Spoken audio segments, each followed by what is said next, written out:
Go somewhere else. I can't take this nonsense anymore. How are you going to blame the defense? I got the power. Screw green bean. Damn it. But once you get to the sausage, I feel like we're doing something. Go Jets.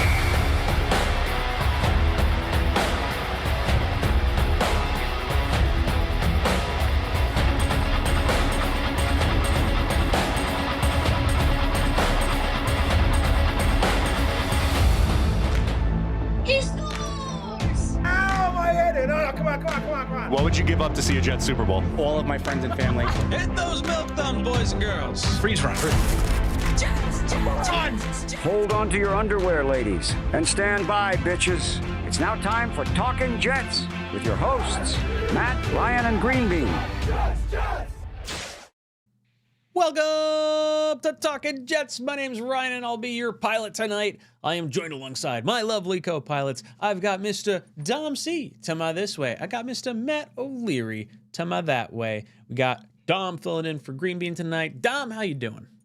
I'm not too bad, Ryan. Happy holidays, boys. Nice to see you. It's been a busy couple weeks for me, so I know, Ryan, we've been on and off for our normal Monday night date, if you will. Mm-hmm.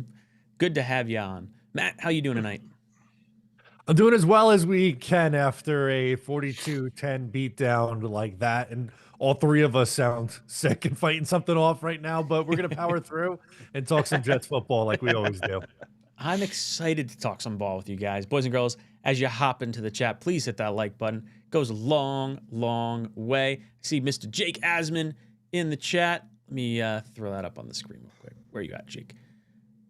There he is. Boom! Talking Jets is saving the universe and inspires us. Thank you, Jake. You're a gentleman and a scholar. All right, boys and girls, make sure you hit that like button. For every 10 likes we get on this video, we're going to pick a qualifier for our hat, shirt, mug, jersey, pillow giveaway at the end of this show. And if you're watching after the fact, just drop a time-stamped comment down below of your favorite moments of the stream, and you'll be qualified for next week's t-shirt, hat, mug, pillow, jersey giveaway. And we move on. We had a game this week.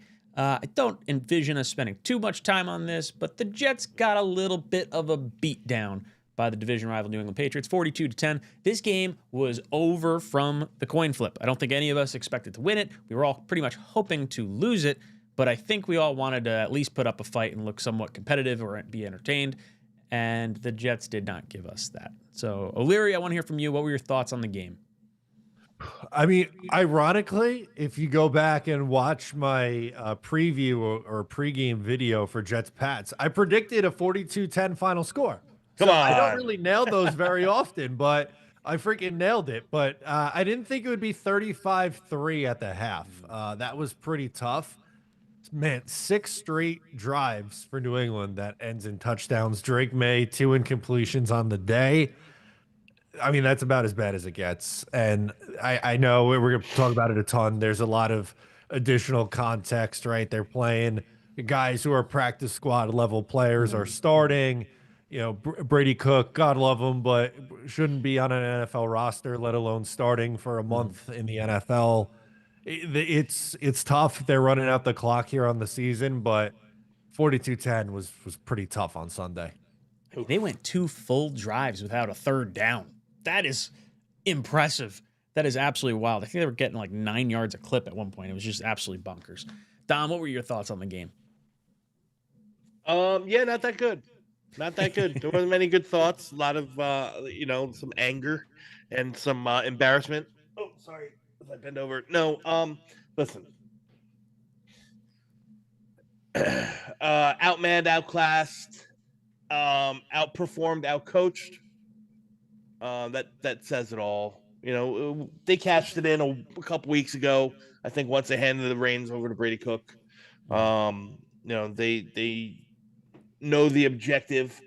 I think they understand the assignment, and that's what you get when you put the JV team to play the varsity. Mm-hmm. Yeah, and it seems like the players were not overly thrilled. Jermaine Johnson, Membu, and Breece all kind of like voicing a little displeasure with how things went. Breece actually showed up, ripping off a nice long run. Hopefully, obviously breaking the 1,000-yard mark for the first time in his career on the ground. hopefully we get to see a little bit more of that. Maybe it's not the final 1,000-yard season for him in a New York Jets uniform. But Jermaine Johnson making a little bit of, comments, just not super thrilled with everything going on.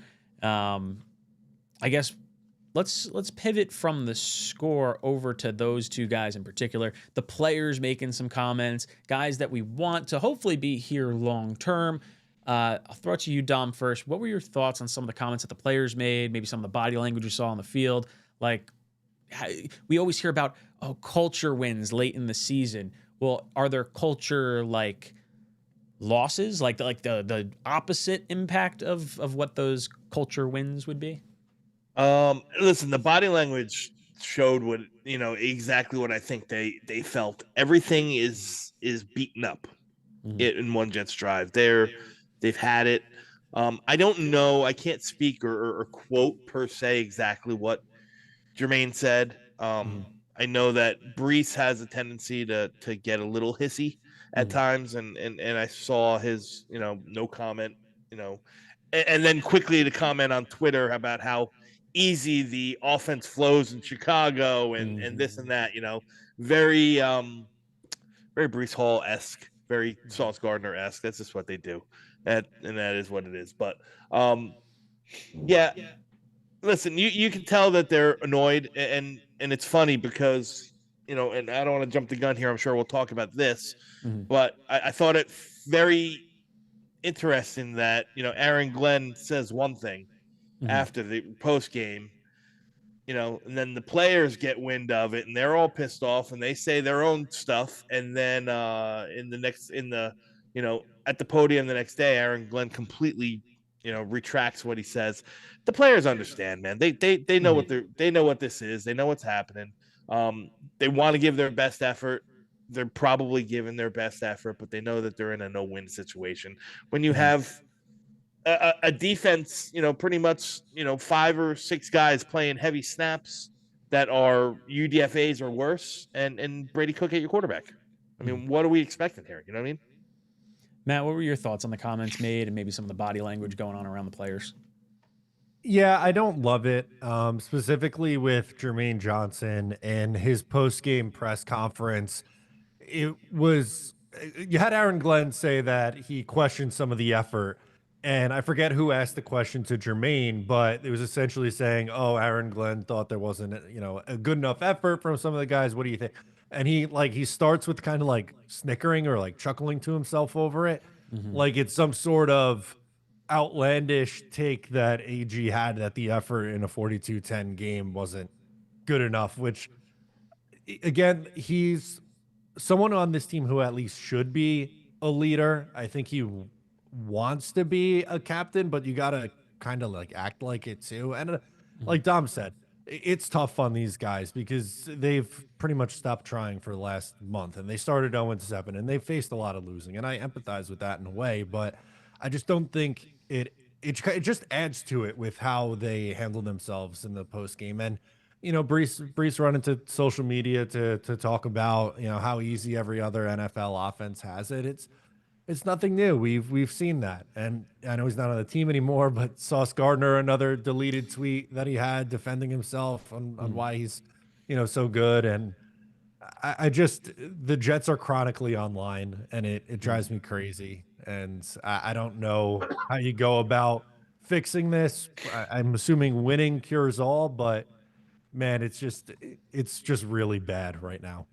Do you think maybe to kind of what Dom was saying and to branch off of what you were saying, Matt, with Jermaine kind of giving a little bit of a chuckle or a snicker or something like that, the effort, it's okay, well, how much effort was honestly put in from the coaching side of things? If they're if they realize what's going on, hey, we're being put in this position to intentionally tank, but no one's really saying it, or maybe they, they're probably saying it behind the scenes. But, I'm sure Glenn isn't articulating that. But to hear the effort wasn't there from the players, it's all right, well, sure. That's sort of maybe the feeling I get from Jermaine. I got to admit, when I heard it, I was like, oh, man, maybe we should have tried to get that second plus earlier at the trade deadline. And I really like Jermaine. I hope he is here beyond, this year and, next year's 5th-year option and everything like that. But I want to ask you guys, Breece Hall, Jermaine Johnson, Matt, you think one of, both of are here next year or not? Well, Jermaine has one more year under contract, right? They picked up the 5th-year option. So I think he will be back. I don't think he's traded. Breece, I'm really 50-50 on. I would like to bring Breece Hall back. I don't know if he wants to be here or not. I would offer him, a contract extension. And if he doesn't take it, I would use the transition tag on him. That would be my approach with it. But to me, that one really feels like a coin flip, whether he's back or not. I would argue it's more important to keep Breece, especially if they're going to have a young quarterback. And Jermaine with the injury, like I part of me just worries if he's ever going to be the same guy again after popping an Achilles at that position.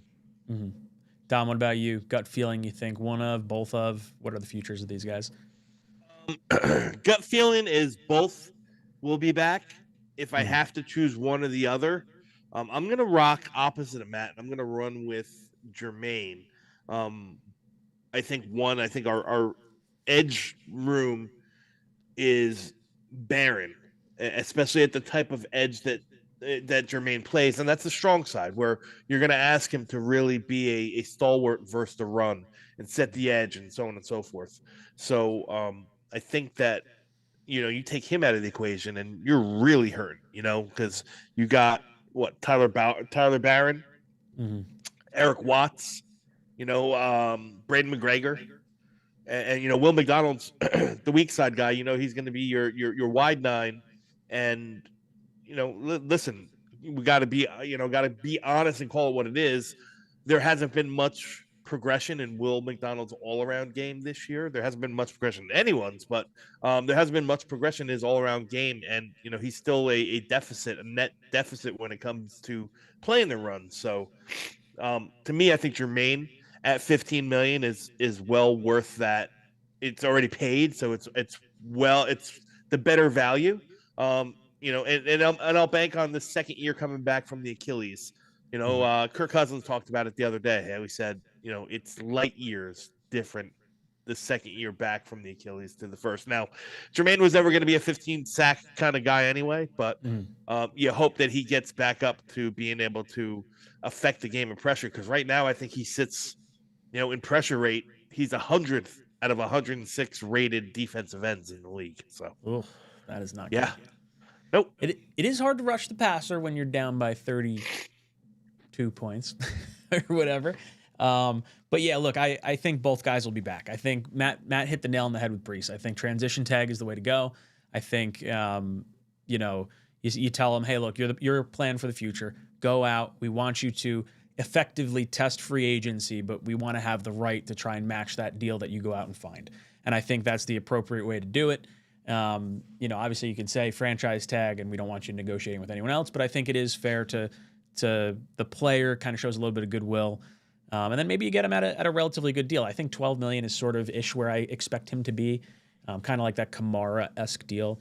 Even if you only get him for one season, which is, probably the argument for the franchise tag. If you're going to go quarterback, lock him in here and then have that discussion of, okay, let's convince him on the quarterback. And now you have until the NFL season begins, for him to sign the franchise tag.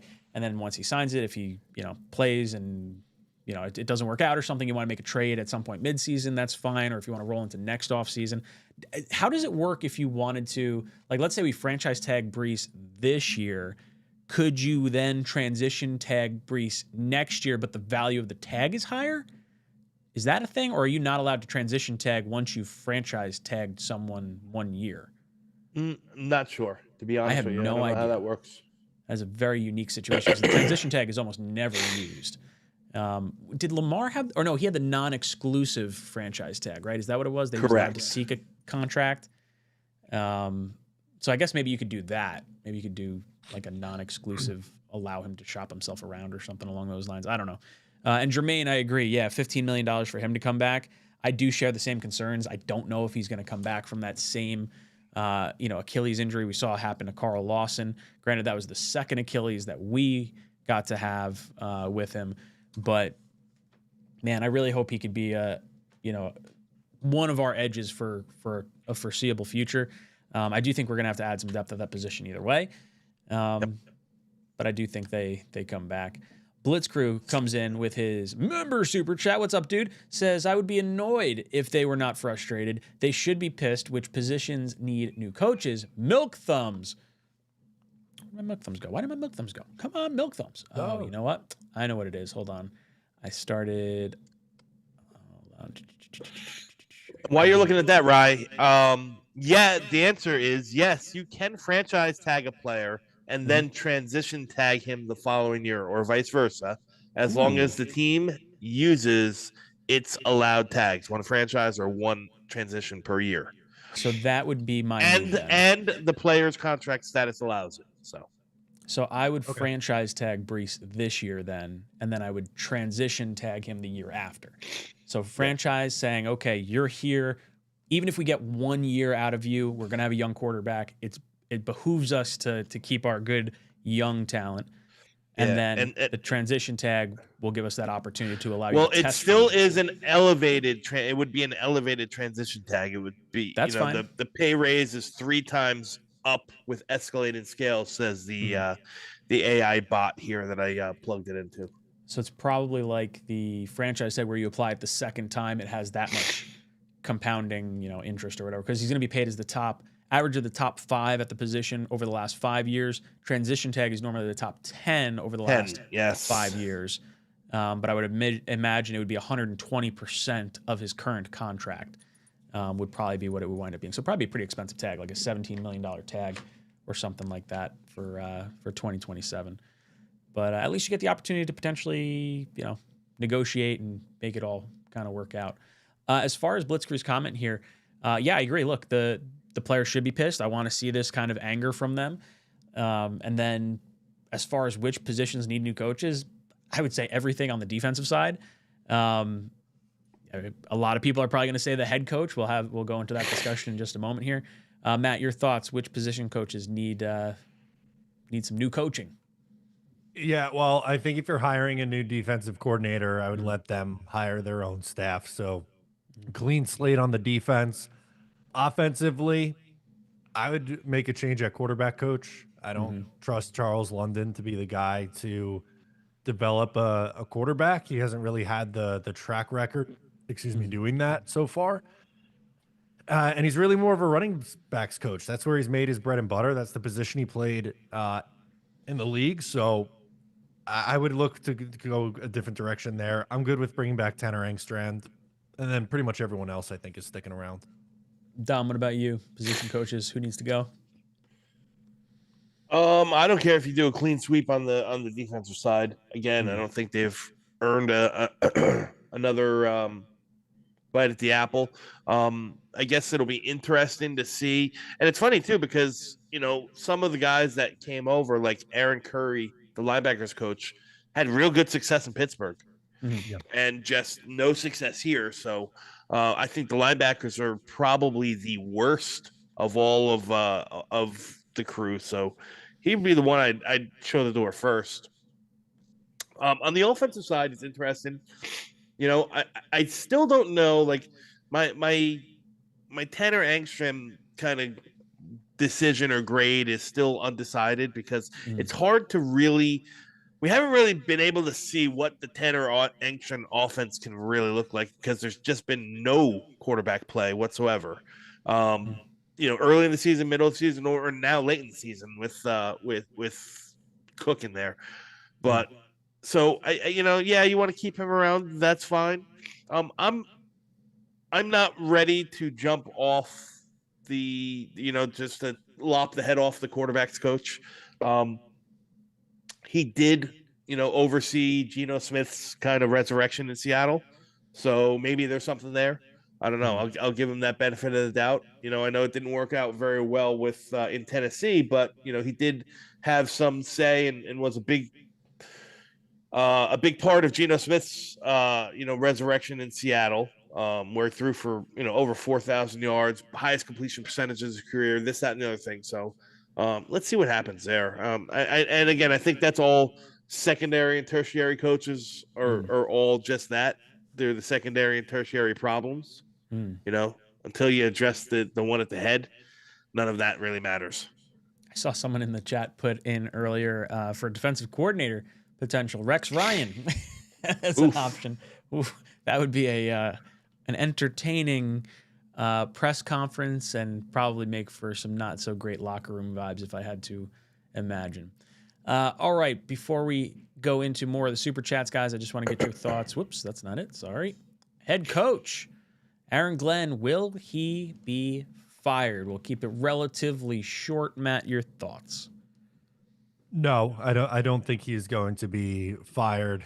Even though there was that report or theory from the writer from Outkick, I don't buy that he's gonna be let go. I think they made the trades of Sauce Gardner and Quentin Williams with the full intention of bringing back this staff and letting them build it in their own vision. I understand it's been ugly. I don't even disagree that with the frustration, I don't think it's warranted. I do think it's warranted rather. Like, I don't have any ill will towards anyone who's frustrated right now.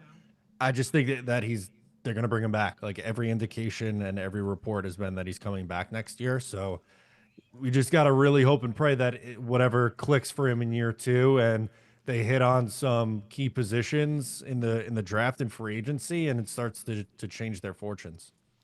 Yeah, I agree. I don't think Glenn's going anywhere. I would be pretty surprised if they fired him.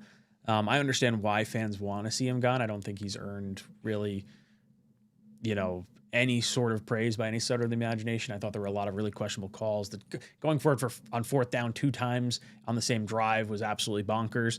I don't know. I think coming into the season, we knew it was going to be a very rough year. A lot of people, Vegas had us at 5.5 wins, regardless of what Jet fans optimistically hoped for with Fields at the helm. I think realistic Jet fans knew this was somewhat of a soft tank or could be a very bad year. And I think Glenn understood that. I think Woody understood that. I think, that's why that 5-year contract was given.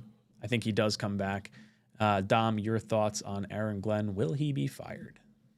I think he will be back.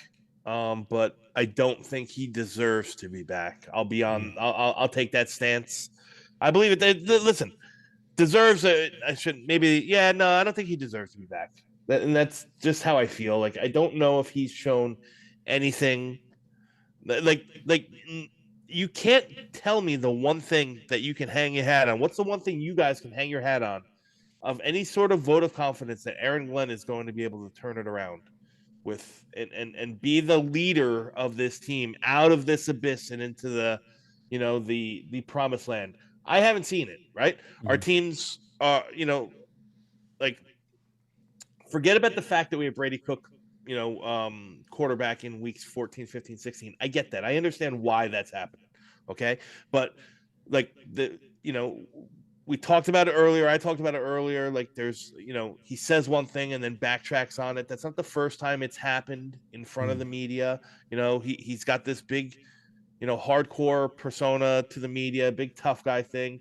He told us, there's clearly a complete misestimate of what this roster was, right? Because, his opening statements were, we're here to win, this, that, and the other thing. So I don't know if I don't know if the evaluation of the actual talent on the roster was way off. The first draft wasn't great. Armand Membu looks like he's going to be a stud. I think Mason Taylor's going to be fine. He's a tight end. He's going to take some time to really, cut in and do that. And I think there's some promise for Azareye'h Thomas. And after that, I don't know if you get a guy that's going to see year 3 on the roster.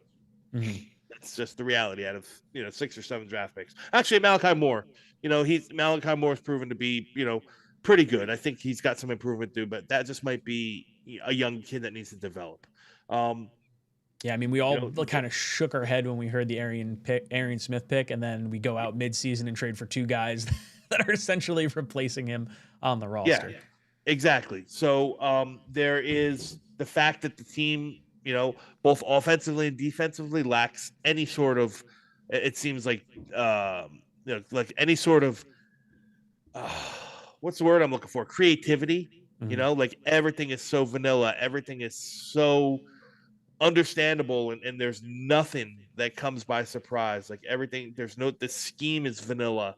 on both sides of the ball, and he doesn't take any accountability for any of it.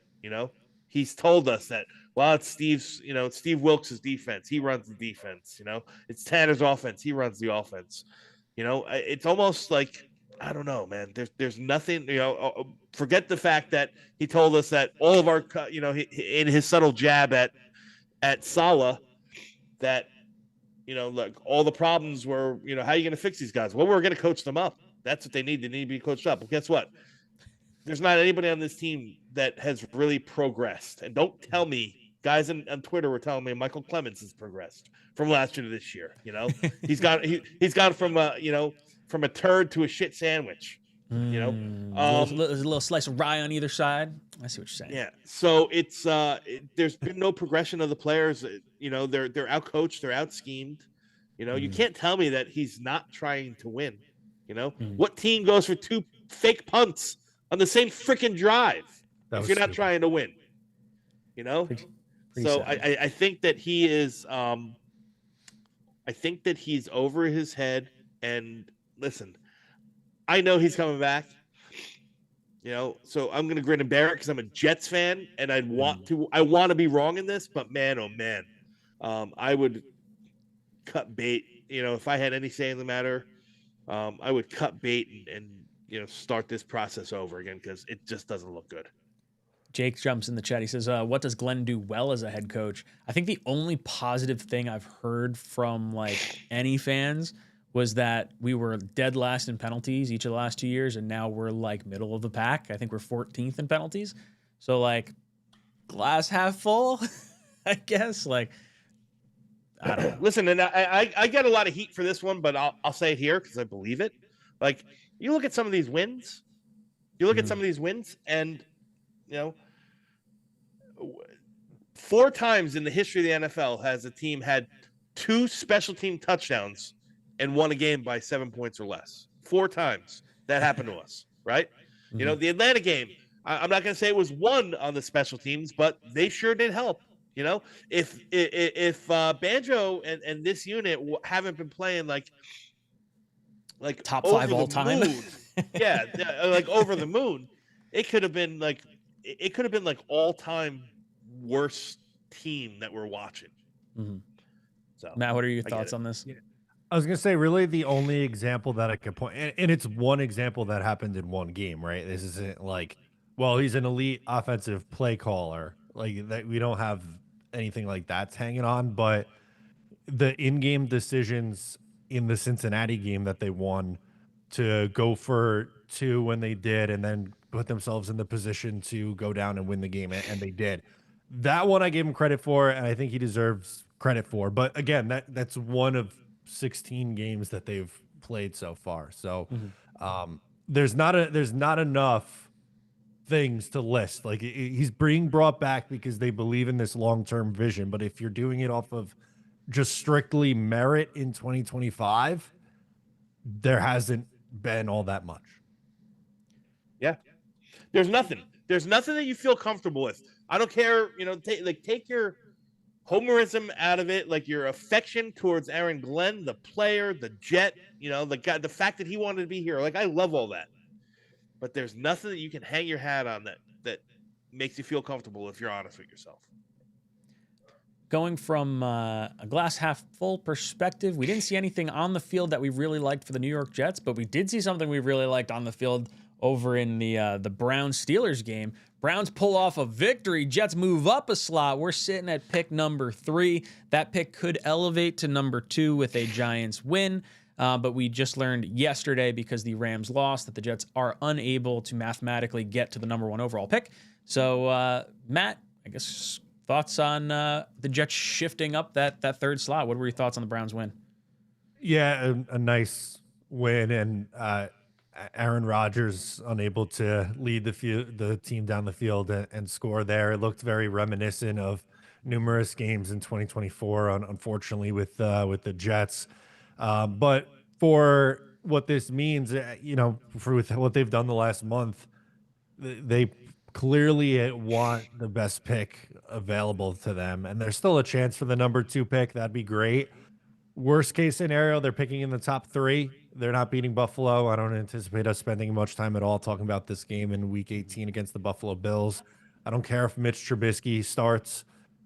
Buffalo's still going to win by 17. They could pull J.P. Lossman back or Trent Edwards back and have him start, and the Jets would still lose by double digits. So it's the last game in Highmark Stadium's history. They're going to want to go out with a bang. They just lost a tough one to the Eagles last week. So I don't think you have to worry about the Jets now winning a meaningless one in Week 18. It's going to be picking second or third overall.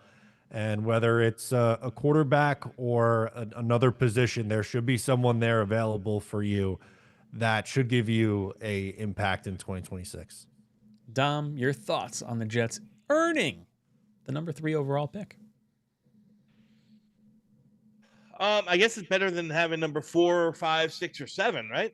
I guess that's better. Listen, not my favorite draft class. But I think if the goal is to secure a quarterback and, assuming that 2 of them come out, then that's, gives you a better chance of getting in line or in position to not have to pay through the wazoo to get one. Now, listen, there's a chance we can still end up number 2, right? If I'm not mistaken, we lose, Giants win. Yep. I don't know if there's anything else that has to happen. Nope, they have 4 wins. Then they'd be more than us, so they'd fall to like 6 or 7, I think. Yeah, so I would, I'd love to see that. To be honest with you, but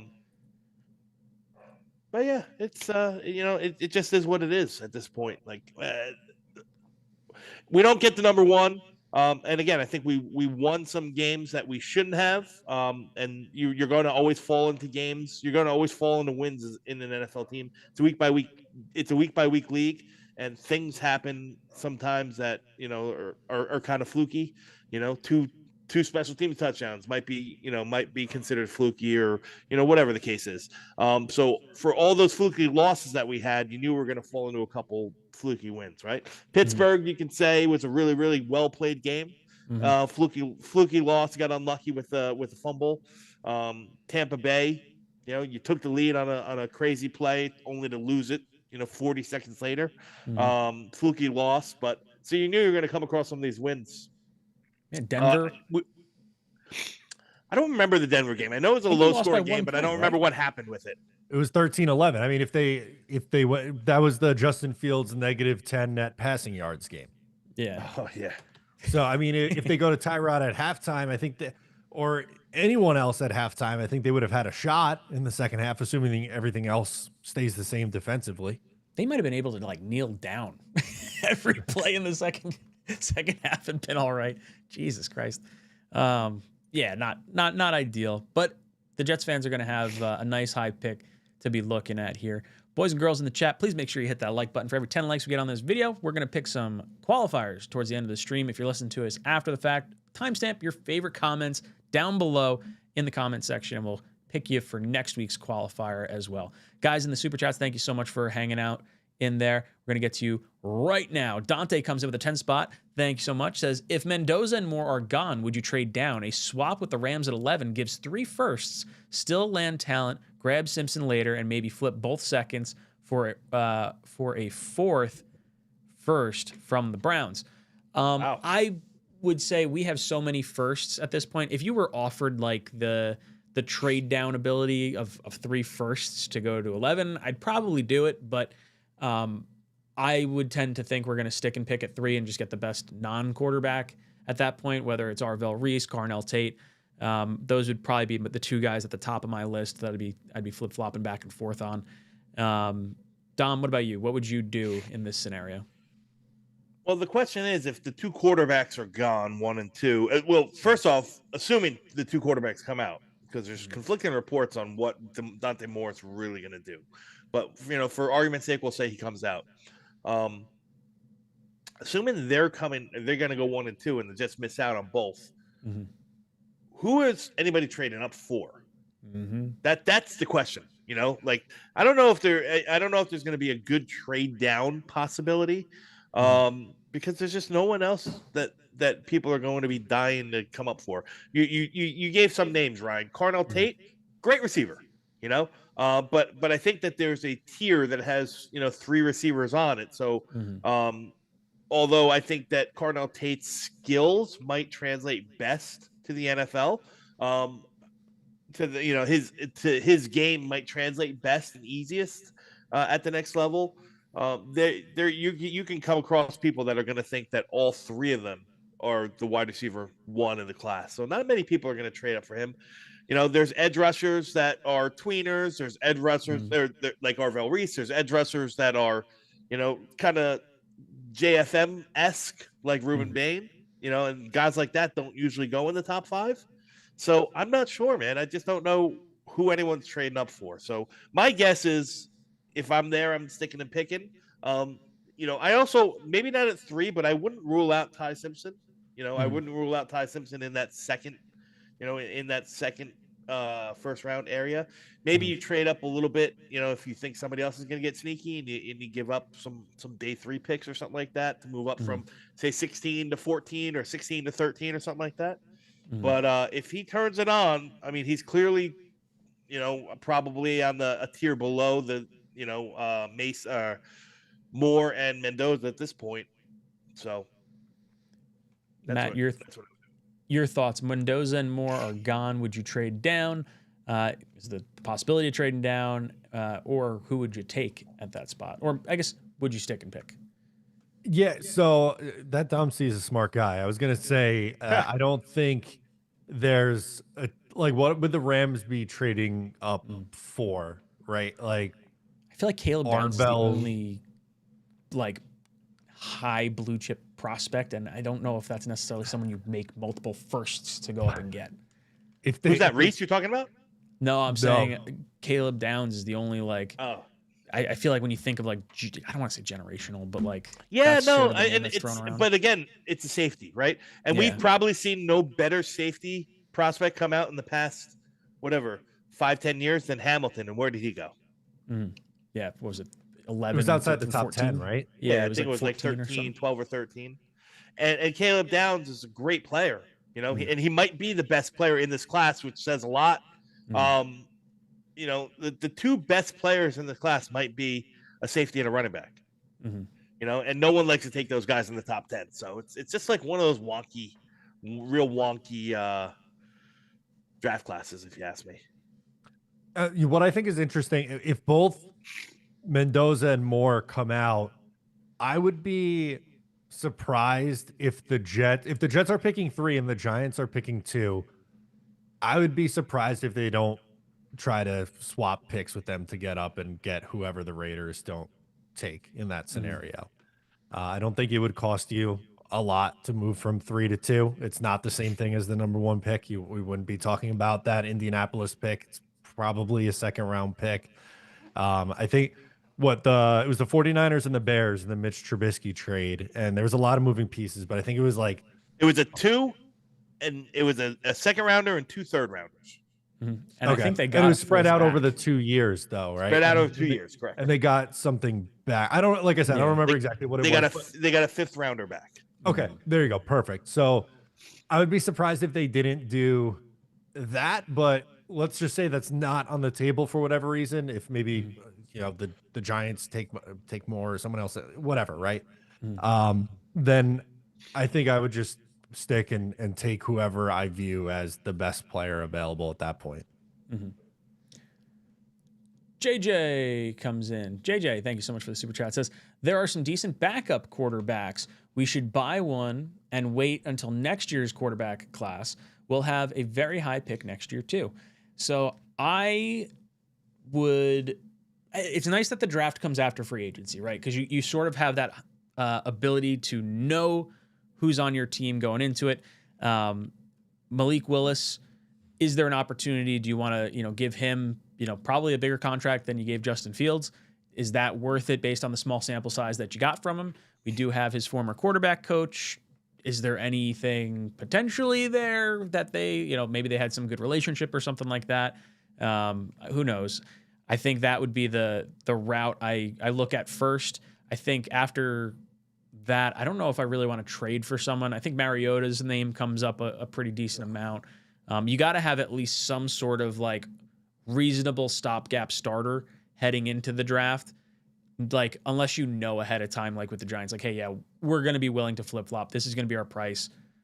We'll figure it out. That's probably the decision you make. Unless the Giants are looking to like flip-flop so early in the process that then you can make your free agent moves based on knowing you're going to have one of the two quarterbacks available. I don't know. I don't think we wait till next year because I don't think Glenn has the ability to wait until next year. I think he's going to need a quarterback, and I don't think you can do that to like Breece and Garrett and those guys anyway. I think it'll probably just be a straight up revolt if you waited until 2027. Matt, Rye. Yeah. Wait, real quick. To that point, I just want to read something that somebody just sent over to me. Breer. What's it? It was Alan Breer? Is that Albert? Albert Breer on the New York Jets. Here's the reality of the situation. There has been no discussion at the upper reaches of the organization about moving on from Glenn after 1 year. While some people would warn that Woody Johnson could quickly turn with another embarrassing Sunday at the office, I would be highly surprised if that happens. That said, the biggest question being considered internally is the obvious one. What should the Jets do at quarterback? From ownership on down, there was a conscious decision made that 2025 wasn't the year to put that on Glenn and Muji because so few options were available. So they brought in Justin Fields as a high-end Band-Aid, and that obviously didn't work as planned out. Expect a big move at quarterback one way or the other. So there was a lot of discussion when we made those trades initially that the Jets could be making a move for a veteran quarterback. Names like Stroud were thrown around. We've heard Burrow's name thrown out there. Tua is going to become available. Kyler's probably going to become available. And now Lamar Jackson's name is kind of getting thrown around. Now, Lamar and Burrow definitely have no trade clauses. I'm not exactly sure if Tua has a no trade clause, but you would think Tua and Kyler could in theory be options. I don't think Miami's trading. I don't know if either team's necessarily trading either quarterback easily. Like they might have to give up a draft pick for another team to eat part of that contract. Yeah, I'm not sure Miami can without having it in front of me. But I remember somebody talking. It's a fat like dead cap hit. Like they almost have to just like we've got Tua next year. It just is what it is. Yeah, Lamar, I think is, and I'm not suggesting it. I'm not suggesting that they're going to move on from him, but I think that contract is more palpable to move on from. Lamar's got 2 years left at $51.2 million per year.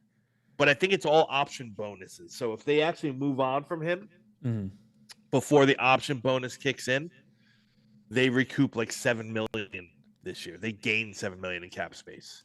So Lamar Jackson's contract. His 2026 salary is guaranteed. His option bonuses have already been exercised. I mean, they would probably gain back. And maybe they could restructure or something. I think the bonuses have already been paid based on what I'm looking at here. Unless this chunk, 8 million. It looks like his is probably going to be an easier move. But again, no trade clause. And I don't think the Jets should be moving a bunch of money and a bunch of picks for a quarterback that's going to be 29 years old, that has had some injuries, and probably is not going to have a whole lot of fun here versus where he's at in Baltimore. So I don't think he's waiving his no trade clause. I don't know. Matt, I want to throw it to you. What are your thoughts on the quarterback market, like the high-end stuff, and what are your thoughts on maybe waiting till 2027 for a quarterback? I don't think they can wait till 2027 for a quarterback because they might not be here to make the pick. Like if they want their swing at a quarterback, what if they bring in Mariota or Malik Willis and win 4 games next year? Like that's 7 wins over 2 years. Are you getting a third year after that? Probably not. And then you're going to set up. I think you're doing that in conjunction with a rookie too. Like I think it's a both sort of situation. If you're only doing the one, then you're probably screwed. First round, I would think you probably do the move that you're talking about, like trade up to 2. Yeah, no, that's what and that's what I'm saying. Like, even if it was like, we're gonna take insert your favorite mid-round guy, someone who's gonna go in the 3rd or 4th round, let's say, and the Jets go into it with a bridge and then a day 2 or 3 swing at quarterback. Like, I don't think that's enough for them. Like, I don't think that's putting them over the hump to take a big step forward in the win column. And then they, if it doesn't work out with that day 2 or day 3 quarterback, which, history says more likely than not, it's not going to, well, then you went down with your one swing being a, the 4th round quarterback. Mm-hmm. Dom, what about you? You think Jets could wait till 2027? I'll say this. I don't think a quarterback is out of the equation unless you take one at 2. If that makes sense, right? Yes. You take one at 2, quarterback in 2027 is out of the equation. You take one anywhere else in the draft, or no matter who you bring in, quarterback is in the equation in 2027. It's part of the equation, or could be part of the equation, I should say. I think if Muji wanted to really hedge his bets, I think Muji's going to get an opportunity to get his head coach. I think maybe depending on how this offseason goes and if it looks right. Let's say you got a Malik Willis and Muji just says okay, we're not trading up to 2. We're going to, if Moore falls to us, we're going to take him at 3, or if Mendoza falls to us, we're going to take him at 3. Maybe that's sort of the flag they plant. And then that's the only way you go into not investing too high in a quarterback where you could have the opportunity to draft one in 2027. But I think like Matt said, more than likely they're going to have to make some type of move because it's not even a guarantee they come back. Now, the nice thing on having the extra year of Glenn, I'm going to be pulling, I don't really want to pull for the Steelers. I don't want to see them make the playoffs, but at the same time, if Baltimore does not make the playoffs, there's a chance they blow that whole team up. And Harbaugh might just be done. It might be one of those Andy Reid in Philadelphia situations where it's not, the coach isn't bad. It's just time to kind of switch up the messaging, move on. And then I think he probably takes a year off in 2026. And then maybe you just throw him a boatload of money and you have the 3 first-round picks to attract a new coach next year. I don't know. I would think we're going quarterback this year. I don't think we have the ability. I would suspect that they leave this draft with a quarterback. Yes. Ablab comes in with this 10 spot. Thank you so much, dude. He says, gang, is 𝐒𝐿𝐼𝐻 more talented than Moore or Simpson processing arm athleticism? Dom, this is going to be a question for you. What do you think about Dante Moore or Ty Simpson in comparison to 𝐒𝐿𝐼𝐻? Muji was apparently a very pivotal player in bringing Nix to Denver. And if memory serves correct, Dom, and you can correct me if you know this knowledge, the Jets have been to more Oregon games than Indiana games? Correct. They have. They've been to more Oregon games than Indiana games. That just might be the documented. They've been to more Oregon games than Indiana. And their whole contingency, front office, Muji on down, will be in Miami this weekend to see Moore play against Texas Tech. So, to the question, I think that 𝐒𝐿𝐼𝐻 is a much better athlete. Although I don't think Moore is a bad athlete, I think 𝐒𝐿𝐼𝐻 is a better athlete. In terms of arm talent, man, let me tell you something. Dante Moore's arm talent is legit. I don't know if he's got as strong of a like throws with maybe the velocity that 𝐒𝐿𝐼𝐻 does. I think they're both kind of average in that. But he just makes it look so easy. He can just flick his wrist, and the ball's, it's a beautiful tight spiral, really catchable ball. The process in itself is good. I think if I had to lean one way or another, I'd probably give the edge to 𝐒𝐿𝐼𝐻 in terms of, processing. You got to remember, he saw almost 60 games in college. He started forever. Yeah, he started forever. Moore has not started forever. Moore started 8 games as a 17-year-old freshman at UCLA before sitting for a season and getting this year. So he won't even reach 20 or 21 by the time the season's over. So he has, I don't think his processing or his processor is bad. where I want to see more improvement, and this was, I thought, faulty with 𝐒𝐿 as well. Where I want to see is what happens when the game speeds up, right? You get a little pressure in your face and things move a little faster. You need to be able to make the decisions and make the right decisions, a little bit faster. When the game speeds up, Moore seems to have had some troubles this year, right? Some of his worst games were when he had immense pressures in his face. So, listen, he's a young kid. He's 21 years old. I have more with a higher grade than I had 𝐒𝐿 coming out of Oregon. So there's that. I think that there's just a real subtle calmness that surrounds Dante Moore, the way he moves around the pocket, the way he navigates it, the way he climbs when he needs to climb, the way he can just release the ball, real catchable ball. There's a lot of good things that come out of him. You put a little pressure on him, get a little pressure in his face, get him rattled. He can get a little, herky-jerky with his mechanics and release the ball high, which is not a good thing. You don't want to be high on your receivers because what happens? You either overshoot the guy in the intermediate zone, it's going to be right in the safety's hand, or you get those tip balls, so on and so forth. So yeah, I had more graded higher than I had 𝐒𝐿, but to the specific things that you're talking about there, Ablab, I'd give the processing edge to 𝐒𝐿 just because he saw so much more football. JJ comes in, says, if we can't get Mendoza in the first, then we should not take a quarterback in the first. Is Bean okay? Yeah, Bean's doing well. He'll be back with us shortly. As far as Mendoza in the first, we should not take a quarterback in the first. I don't love that Moore has so few starts, but I don't necessarily agree that you shouldn't take a quarterback at all. There's plenty of times that the first quarterback isn't the best quarterback overall. I think it's entirely possible the Jets still end up with Mendoza. Like, it would not shock me in the slightest if, through the whole draft process and interviews and combine, that maybe the Raiders land on Dante Moore as their guy. And then Jets end up, swapping picks with the Giants, get Mendoza, and it is what it is.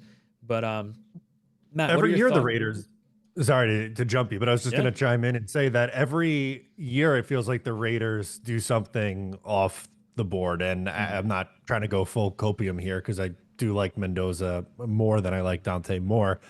But I mean, the Henry Ruggs was the first wide receiver taken off the board. There's been Hayward Bay.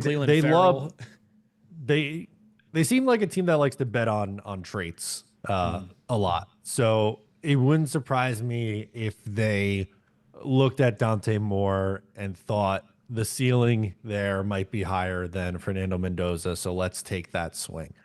But I don't know if I agree with this comment with JJ.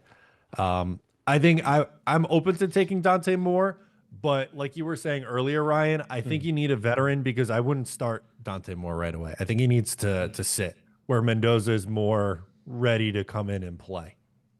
Dom, your thoughts? To the Raiders point, I think we have to also remember, you're right in the history of what Matt was spot on with what he said. Like, they seem to be a little bit more loose or aggressive or shoot for the home runs instead of the singles or the doubles. But this is going to be the first year with Tom Brady kind of having some say. And I read an interesting article today, where it talked about somebody from Tampa. Now, it could be propaganda. Obviously, Spy Tech came from Tampa, so it could have some connections there. But it talked about how Spy Tech really didn't have a say in a lot of what happened last year. It was not Spy Tech's choice to hire Pete Carroll. It was Brady pushing that. Brady was pushing Ashton Davis, where Spy Tech wanted to go on the defense. So it was interesting stuff. If Pete Carroll's here, I think Dante Moore is a Pete Carroll kind of quarterback, right? Because I think Geno Smith, he's got a lot of those. He's got a lot of the build. He moves. He's as the athletic type like Geno Smith, not a dual threat, but athletic enough to maneuver. I think that's a really good player comparison. So if it's Pete Carroll and he has any say, I think it might be Dante Moore. If it's Tom Brady and he has to say, it might not. So depending on who the coach is going to be there, it's going to be really, really important to see where it falls. But it would not surprise me whatsoever if Moore was the first quarterback taken off the board. It wouldn't surprise me at all. I think there's enough people. It might sway a little bit towards Mendoza in the fan or the regular vote, like us. It might sway a little bit towards Moore at the NFL front office level because they always, traits are always going to win out. Which to me, I never understood. Like, give me production over traits all day long. I don't know. Now, if you can't get Mendoza, would you not take a quarterback in the first, or are you still taking a quarterback? I don't know if I'd take a quarterback at 3. But we have an extra first round pick in a draft class that, I'm on record saying I don't think is very good. So I have no problem using one of if it's, for me, it would be Ty Simpson. And, if I took Ty Simpson anywhere in the 10 to 15 range, I'd be fine with it. Because I don't think that's going to restrict you from taking a stab at a quarterback if you're in position next year, if you need to. Interesting. So if you had to say, one of Moore Mendoza at 4 plus, or at 3 plus like a Lemon at, 18 or 16 or wherever that Colts pick ends up, or like a Carnell Tate and a Ty Simpson combo, is there one you would maybe gravitate towards more? Yeah, more Mendoza over at quarterback, because I think that the level of I think the value of those guys for me is higher than Simpson.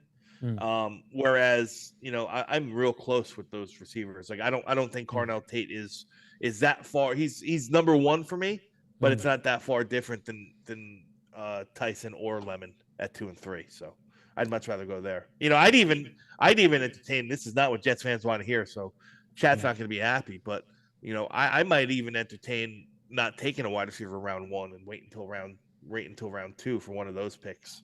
If I had a chance at Styles or something. Yeah, if Sonny Styles somehow makes it past the top 10, I would absolutely take him. I would, I know it won't happen, but I would absolutely consider Sonny Styles in the play if I miss out on Moore and Mendoza. Wow, really? Like at 3? Yeah, I think he's that good. Wow. I do like the idea of going receiver. I think he's that good. Linebacker. He's rated. He's. I mean, real close to Arvell Reese, for me, and I think Arvell Reese probably is going to be more of an edge rusher. Like I have him in with the linebackers, but I think he's going to be probably more of a situational pass rusher and edge rusher. But I'm just telling you, Sonny Styles, man. For those who don't know or haven't seen it, and yes, I don't think that the Jets are going to take a off-ball linebacker at number 3. I don't think that's going to happen. But man, oh man, if they did, I mean, this guy is going to test through the roof. He's an athletic freak at 6'4", 240 pounds. He's got a 0.0 missed tackle rate this year, and he hits like a cannon, and he blitzes. He's just everything that you're. Everything that you want. Man, that would be sexy. Not sexy, but man, it would be a fun pick. Dano comes in and says, "This is the cutest panel I've ever seen. Don't tell Green." We're going to dive into him the minute he gets back. I'm going to rat you out. My guy, Dano. JJ says, "I'd rather have Fields than Moore, and you know how I feel about Fields." No, I don't want that at all. Where's my... Hold on. Whoa. Milk thumbs. Milk thumbs were from Blitz Crew earlier, and then I just realized I had one of my things hidden, and then chickens for Dano. Oh, great. Now I got my... Hold on. Get my ticker off the board, too. Boom. Where was I? Benji says, theoretical. If Muji feels Glenn is not the guy, do you think he has the stones to go to Woody to fire Glenn? His own job could be at stake here. I think if Muji brings in talent and this roster looks better in conjunction with the trades he made in season, in conjunction with like the top 3 picks of last year's draft, I think if the product on the field looks like a lack of coaching in 2026, Muji's going to have an opportunity to bring in a head coach, or at least be the GM for a head coach. And you'll have this kind of thing that the Jets have done in the past where it's like a little bit of an overlap one way or the other. I think he doesn't have to go to Woody to do that. I don't think they're necessarily tied at the hip, even though Muji was brought in because of Glenn. I think there can still be a separation between the two. I do feel like Muji has done significantly better than anything we've seen from Glenn so far. Matt, your thoughts on this topic?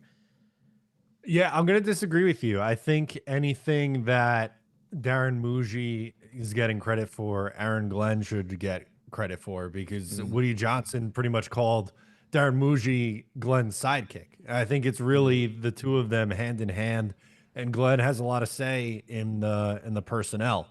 So I do view them as tied together. I think they're a tandem duo. I don't think it's one over the other. I know, historically, it usually is GM and then coach, and the GM hires the coach, but that's not how this went, and I don't think it's going to be an Adam Gase, Joe Douglas situation, where Douglas was brought in after Adam Gase and then got to hire his own coach. I really think that two of them are tied together, and I think a lot of the roster decisions is both Glenn and Muji. So do you think we should be giving Glenn credit for the trades and for the, bringing in Briggs and bringing in Mitchell and Mechie and, all those guys? Yes. Like maybe we're not grading Glenn on the correct type of scale? Yeah, I think I think has his hand in the roster. So I would say absolutely yes. Dom, your thoughts? I'm with Matt just until the end part.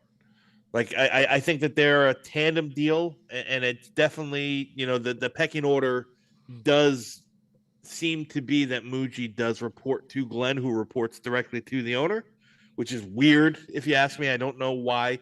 The Jets always have these cockamamie, like outlandish kind of, like Power structures, organizational structures, right? Mm-hmm. Can't it just be like, the owner reports to this guy and the GM, and the GM reports to, blah, blah, blah, blah, blah. Or, I don't know why it's always so cockeyed. However, I will give Muji and his pro personnel department the props for finding these needles in the rough, these needles in the haystacks, these Juwan Briggses of the world. Now, Glenn probably signs off on them, but I don't think Glenn is back there cutting film, watching these guys. All right, these 14 guys hit the waiver wire.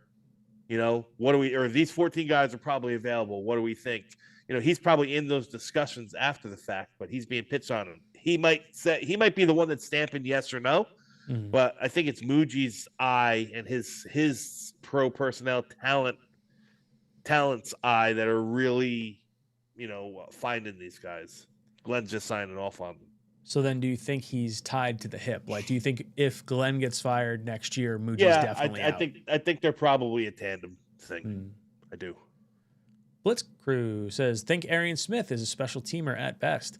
I would say at best right now. I mean, we have him under contract for 4 years, so we have some time to kind of wait and see what happens. Next year's going to be Arian Smith versus Mechie versus Mitchell for kind of all playing a very similar role. He's going to have to cut his teeth on special teams in some capacity. Dom, your thoughts on Arian Smith? So I saw an interesting stat about Arian Smith.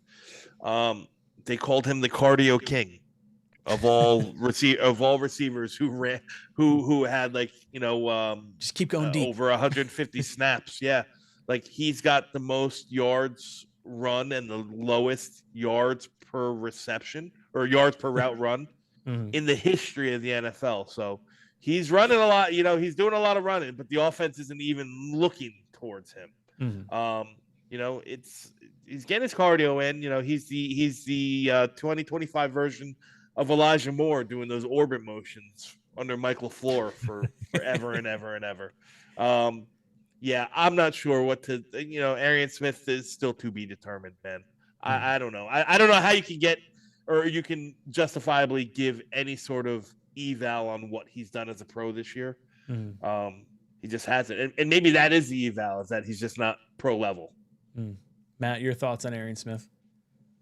I think he unfortunately hasn't shown enough at wide receiver for us to really view him as a key piece. And I don't mean like key pieces like, oh, the expectation was Arian Smith to be a number 2 receiver, but they bring in A.D. Mitchell and John Mechie, and both those guys have shown more. I think Isaiah Williams has even showed more at wide receiver than Arian Smith has. So I think it's going to be an uphill battle for him. I think most likely role for him is like a wide receiver 6 special teamer for next year.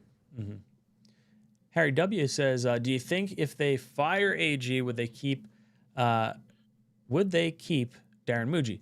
I kind of answered that in the last question there. Matt and Dom say no. I said I think that I think as long as the acquisitions and the players look like they belong, I think there's a shot Muji has an opportunity to hang around. NY Jets fandom says, if we get the 2nd or 3rd pick, Mendoza's gone, Moore is there, what could we get picks-wise? Imagine a world, 3 top 18 picks, Simpson a top wide receiver, and you guys pick another stud. I would say if the Jets have the number 2 pick and we've earned it, I would be floored if they didn't take a quarterback. I would just be very, very surprised if they had more sitting on the board and they decided to move out. You would have to get a monster haul and a set of stones on you to feel like Simpson's going to be there at whenever that next pick is. I don't know. I don't think that happens. Matt, your thoughts? No, I don't either. Feels like you're playing with fire. They have they have all their picks from the Sauce and Quinnen trades. I don't think this is a time to trade down and get more assets. You eventually got to take these dart throws. You can't just keep collecting darts. Dom, your thoughts on this? You would have to really have some conviction for Ty Simpson. And if you were that convicted, why wouldn't you just take him at number 2? Exactly. Yeah. You know what I mean? And that's, I'll leave it at that. Listen, this is not the draft. I got to be honest with you. I've said it now 3 times on this stream.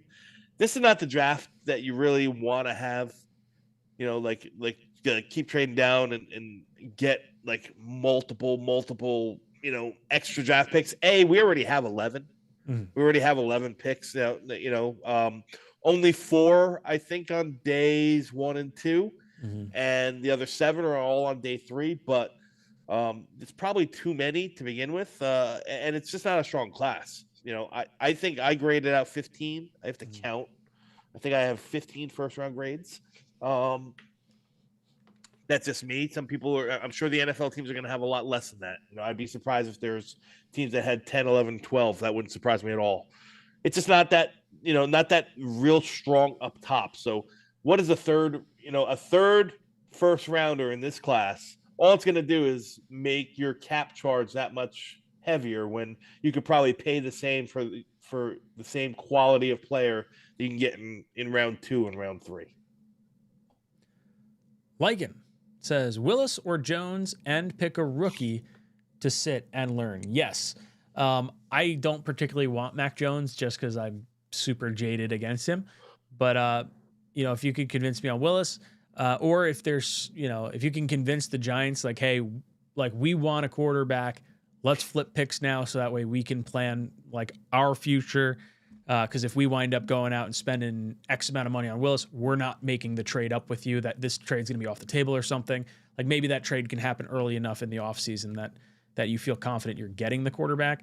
But yeah, I like going with like Willis or a Mariota or something like that. Some hold the fort down bridge quarterback and going rookie and allowing them to sit. And I think Matt and Dom are both in agreement on this particular topic as well. Yeah, Willis or McKee for me. McKee would be a lot of fun. What do you think his trade value would have to be? Like, what would we have to give up to get him?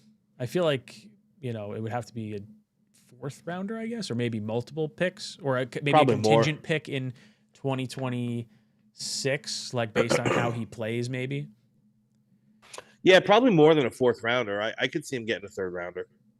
So we'd have to trade down or trade multiple picks to get up to get into the third round because we don't have a third rounder right now. Correct. But if we somehow, some way use both of our first rounders, fully expect us to trade down with one of the second rounders Try to get more picks. Yeah, Makes sense. Fully expect it. I don't expect them to take all four.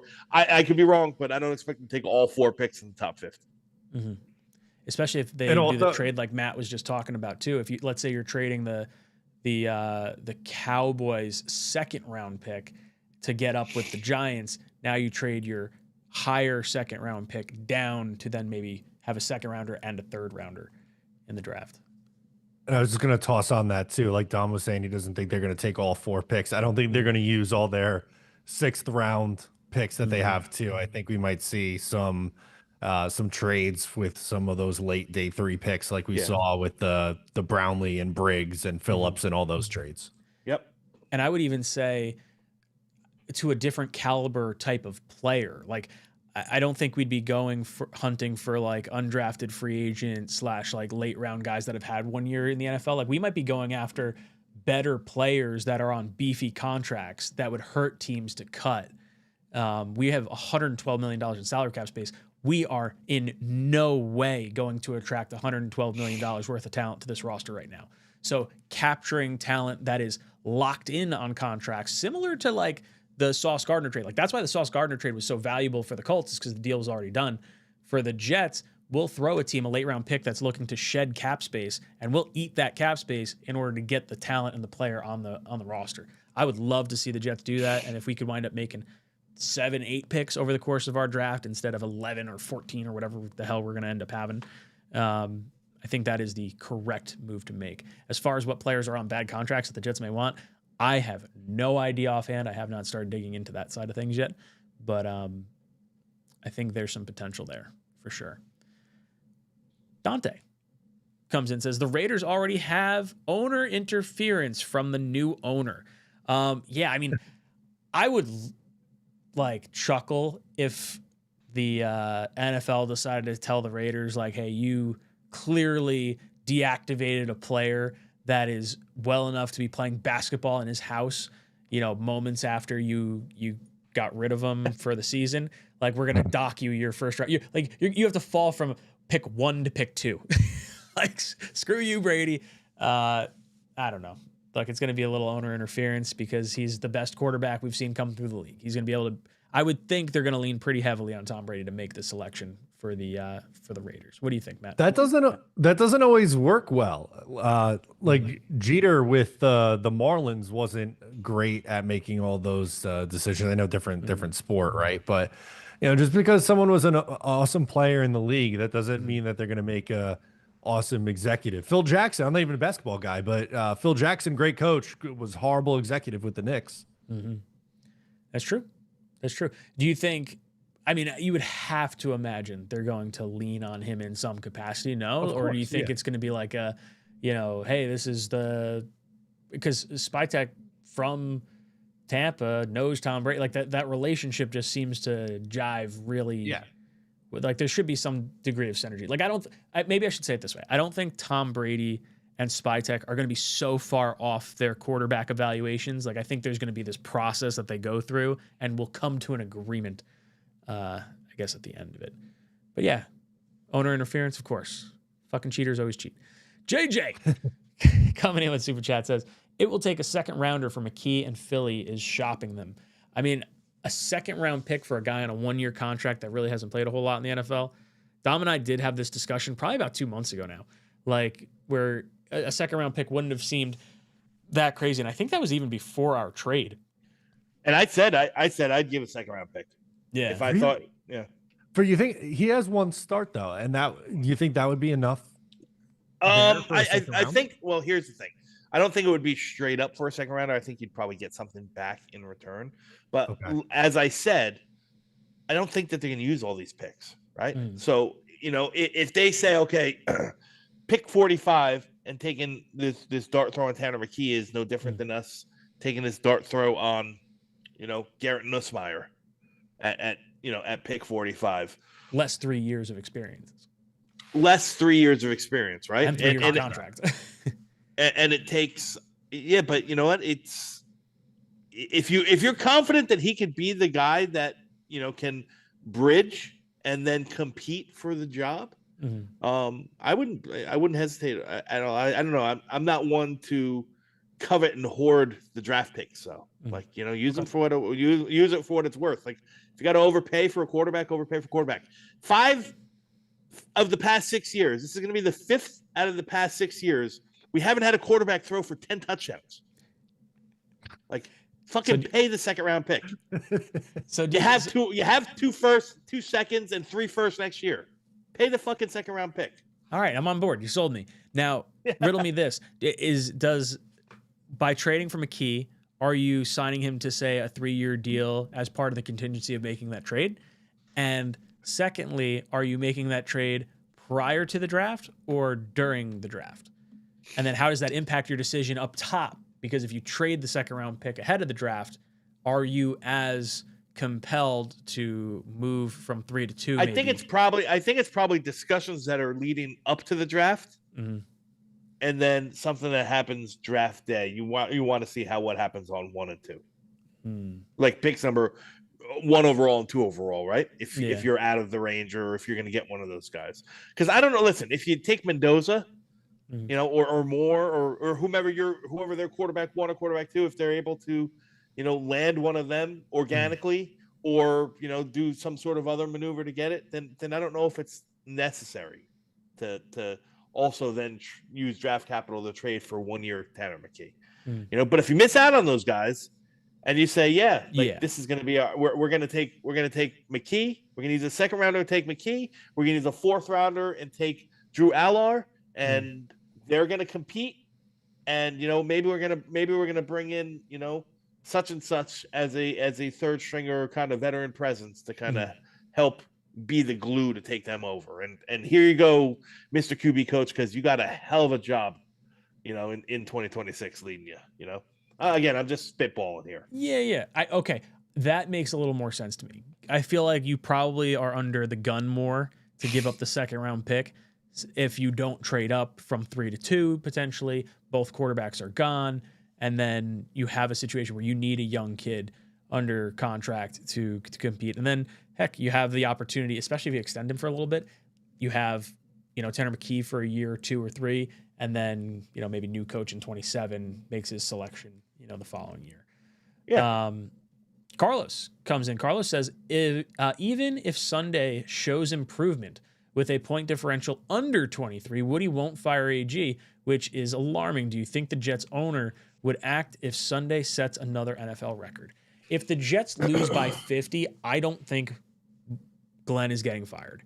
I think there is probably a pretty good understanding that the Jets are not going to be an attractive landing spot this year for a head coach. Regardless of how many draft picks we have and everything, I think this is such a mess that it's going to take 1 more year of talent coming onto this team. I think the goodwill of the owner to allow the coach the opportunity after having players traded away and draft picks being added and whatnot. I don't think there's anything I could see on Sunday that would lead to Glenn being fired on Black Monday. Matt, your thoughts? Any scenario in your mind where Glenn is fired? No, I don't. I think they made that decision in October that he was coming back, or whenever the deadline was. I think it was in October, but they could lose this game 70-3. I think he's still coming back. Dom, what are your thoughts on this? Yeah, I'm unfortunately on the same kind of wavelength. I think that this regime, or at least Aaron Glenn at the helm, is going to be back. We'll see what kind of changes are made on the defensive side. I think that's where the quarterback and the defense as a whole is really the crux of the problem. So I think he'll be back regardless of what happens on Sunday. I just don't know if Woody Johnson is, after paying him $11.5 million a year, which is guaranteed for 5 years, giving him the control, pretty much letting him pick his own GM. I said my piece. I don't think that Glenn is it as a coach, but I just don't think that Woody's gonna, have the gumption to make that move. It's a lot of money to be paying a coach that's not coaching your team. Abbott comes in with a super chat. Thanks so much. He says, can the Jets just let the board break, and if Mendoza and Moore are gone, maybe just take best player available and hope Simpson slips to 15 with the Colts pick? We need our own guy. You can still get your own guy by moving up the one pick. Like, I don't think you necessarily I'm fine if they want to wait. I think you're playing with fire based on how much capital I think it's probably going to take to make that flip anyway, because the only other team that would be coming up would be the Cardinals. And are the Cardinals going to give enough assets to then go up and like one of these guys enough? Maybe. It's possible. I think them and the Rams are probably the only two teams within striking distance. Like, I don't think the Steelers coming from either the 20s or pick 18 are going to come up. I don't think for a quarterback you're talking? Yeah, like what other teams are coming up for a quarterback potentially? And how far back do you think the Giants would be willing to fall?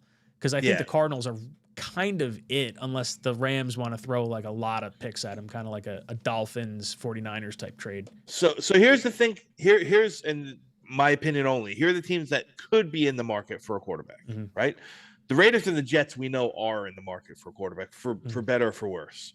I think that the Cardinals could be. I think that the Browns could be. I think that the Rams could be. I think that the Dolphins could be. I think that the Steelers could be. And there's going to be one other team that, might be in the market, but in kind of like a futures kind of hold them and like a Seattle or something like that. If Seattle ends up picking 30th, like, could that be the team that says, you know what, we're going to go ahead and take Ty Simpson. He's still on the board here. We're going to get him 5 years. He's going to get to sit behind Sam Darnold and learn for the next 2 or 3 before we hand it over. I could see something like that. So maybe that's Baltimore if they trade Lamar. Baltimore if they trade Lamar or something like that. So, Jets and Raiders for sure.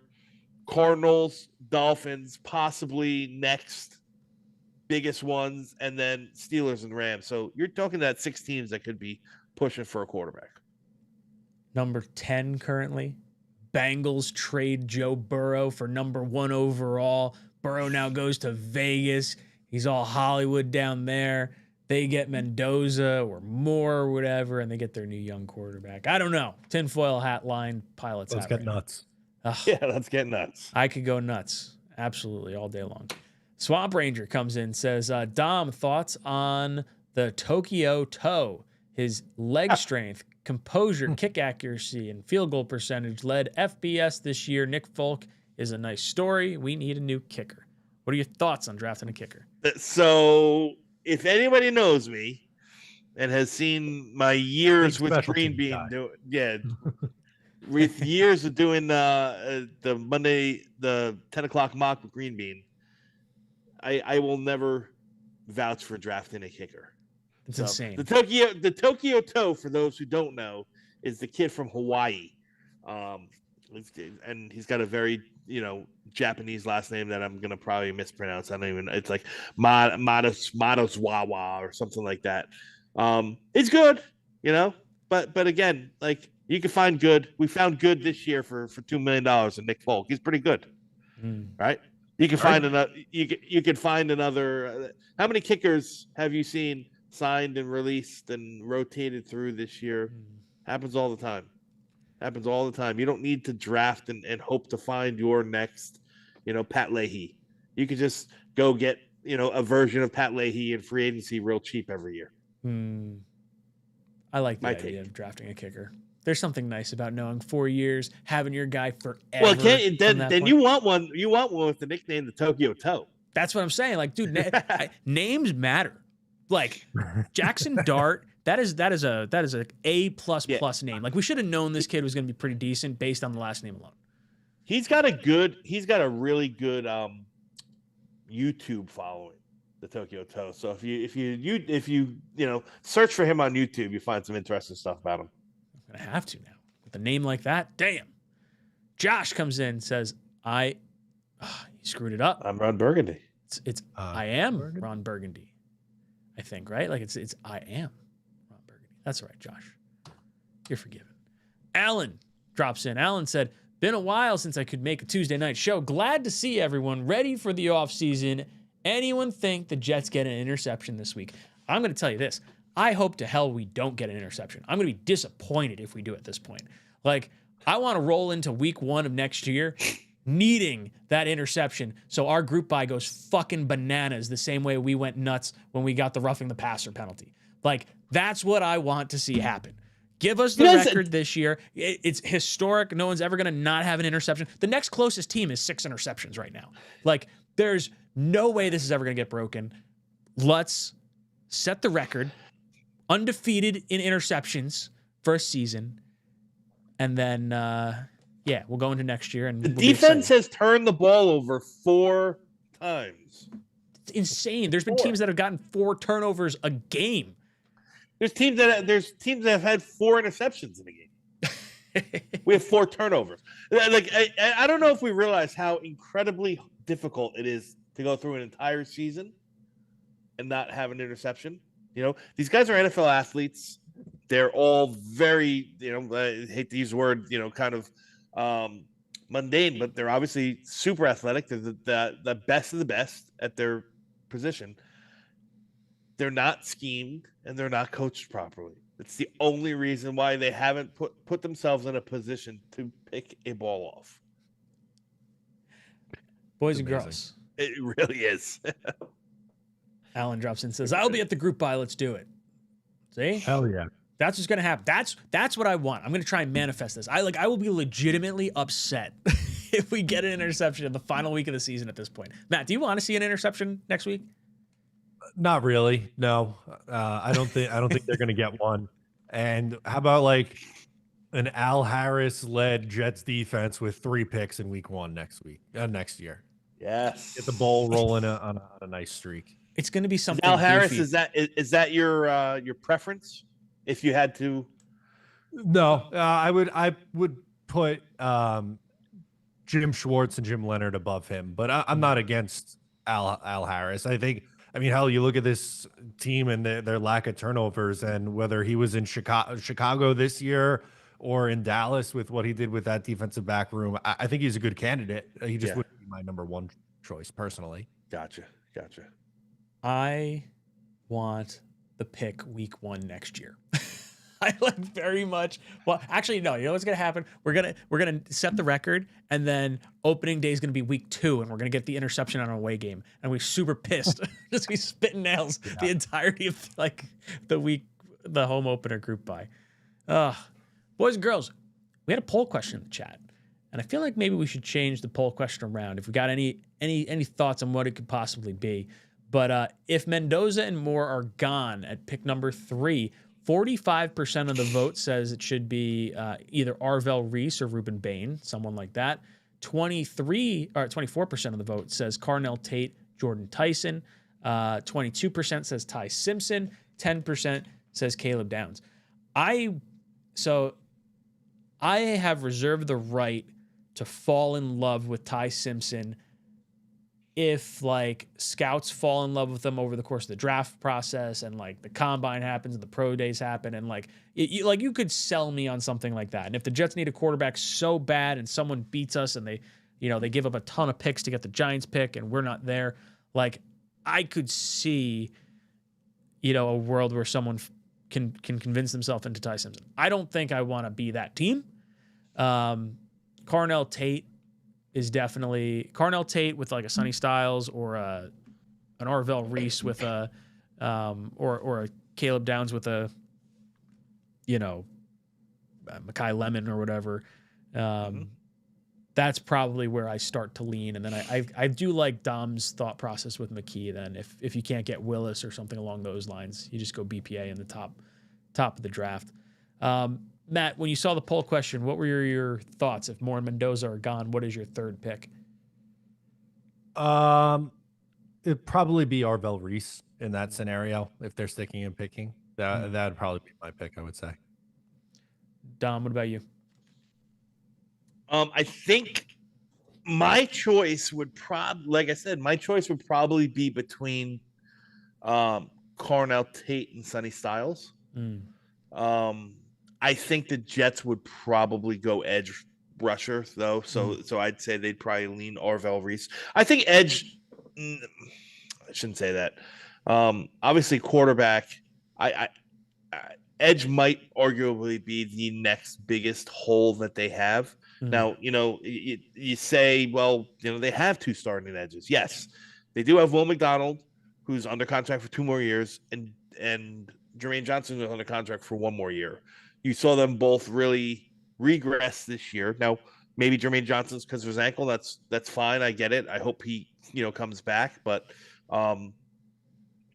you have to have contingency plans in for the future, right? And you always draft guys usually a year early. So I think that could be the play. If I had to guess, I think the Jets would probably go edge. And if I had to guess of the edges that they like, I'm actually, shameless plug, writing an article right now for Jets X Factor, which will be out later this week, about like what the fits for guys that I think are Aaron Glenn type guys. So there's some edge rushers on there that I think are, of the mold that you would want, or he would want, or could really complement what we have already. Dante comes in. Why are people so down on Drew Allar? Wasn't he at least a 2nd-round draft pick last year? I know he's injured, but I imagine there are a lot of upside and low risk if we draft him in the 4th round. People are down on him because he had a terrible college football playoff performance last year. He rolled into this season, after returning to school. And I think people had, obviously Penn State was, I think, number 3 in the country or 4 in the country, whatever it was to start the season. Just did not play well the entirety of the beginning part of the season, then got hurt with a pretty nasty ankle injury. So I didn't like Allar prior to the injury. Now he's got the injury. If you want to take him in the 4th round in conjunction with maybe like Dom said, a Tanner McKee type pick, that's fine with me. He's not someone that I would be putting a whole lot of stock into. Like, I could see him going to a team that has an established quarterback, like the Rams or something like that, and he just sits behind Stafford for a few years while he finishes out his career. I think that would be a great landing spot for him. Someone's going to fall in love with the traits, I think. 6'5", 240. Yeah. He's a very, very physical specimen. But Dom, maybe you could shed a little bit more insight into Allar as opposed to my, more surface level analysis. Yeah. So I think the biggest thing with Allar, right? And there's it's really threefold, right? We talk about with quarterbacks all the time, Ryan, you hit it on the head. Like, you look at him and he looks like an East Coast quarterback. He's from Pennsylvania or Ohio. He's, he can play in cold weather. He's built for it. He's got a really, really strong arm. The problem and what we've been talking about is, and where I see a lot of Justin Fields' game in Drew Allar. They're not the same type of player, but it's just that he's just that much late. That anticipation, he lacks it.